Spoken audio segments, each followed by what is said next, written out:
Hello everyone, welcome to the class, and in this video we are going to cover some important questions from constitutional design. अब देखो, वैसे तो मैंने आपको chapter बहुत अच्छे से पढ़ा दिया है, chapter 2 of civics constitutional design multiple times हमने इसका रिवीजन भी कर लिया है. Now this is a little challenge for all of you. We are gonna practice some 5-6 questions and आपको अपना स्कोर मुझे कमेंट सेक्शन में बताना है. How you are participating in the comment section, क्या आपसे वो क्वेश्चन बन पा रहे हैं, are you able to answer those questions, वो आपको मुझे कमेंट सेक्शन में बताना होगा. तो चलो वीडियो को जल्दी से स्टार्ट करते हैं. फर्स्ट क्वेश्चन आपके सामने आने वाला है. अपना स्कोर मुझे कमेंट सेक्शन में जरूर बताना. And then here goes the first question. First question है बच्चा आपके सामने, जल्दी से मुझे बोलो.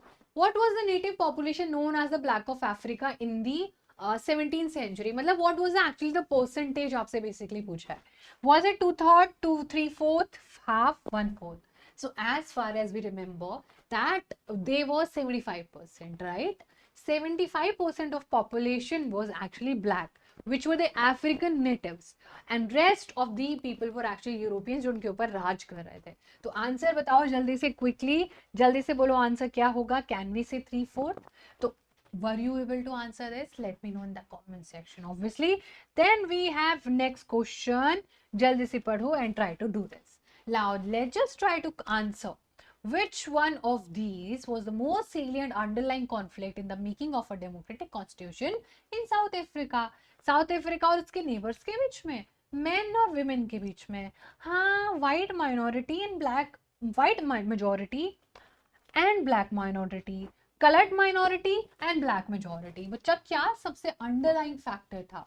जल्दी से बोलो फटाफट से, फटाफट से मुझे आंसर बोलेंगे सारे के सारे बच्चे. So we all know the answer that obviously ma'am जो कलर्ड लोग थे, जो ब्लैक लोग थे, coloured minority and black majority. ठीक है, ये हम लोगों का राइट आंसर है और एक सेलियंट फीचर था हमारे पूरे साउथ अफ्रीकन कॉन्स्टिट्यूशन का, बिकॉज अपने ही देश में उनके साथ कुछ तो बुरा हो रहा था ना. चलो, then we have next question.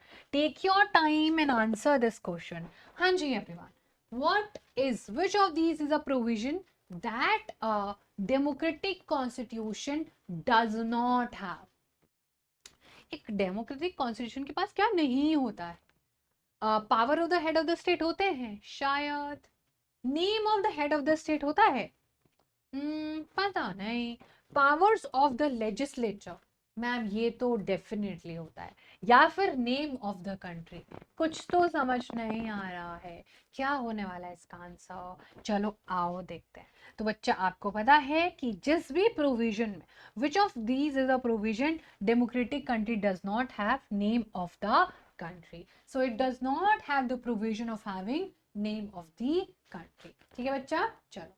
Then we have next question in front of us. जल्दी से बोलो फटाफट से, फटाफट से बोलो जल्दी से. हाँ जी.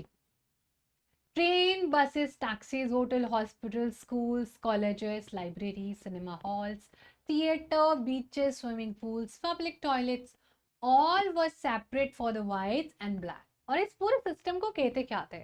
Was it called as apartheid? कुछ तो याद आ रहा है. Was it called as segregation, racism या casteism? देखो, apartheid was actually racial discrimination. यहाँ पर तो एक racial discrimination हो रहा था.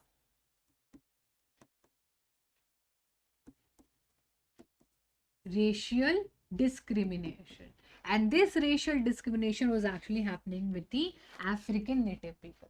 ठीक है बच्चा. सो अब आप बताओ आंसर क्या होगा. What do you think is the answer?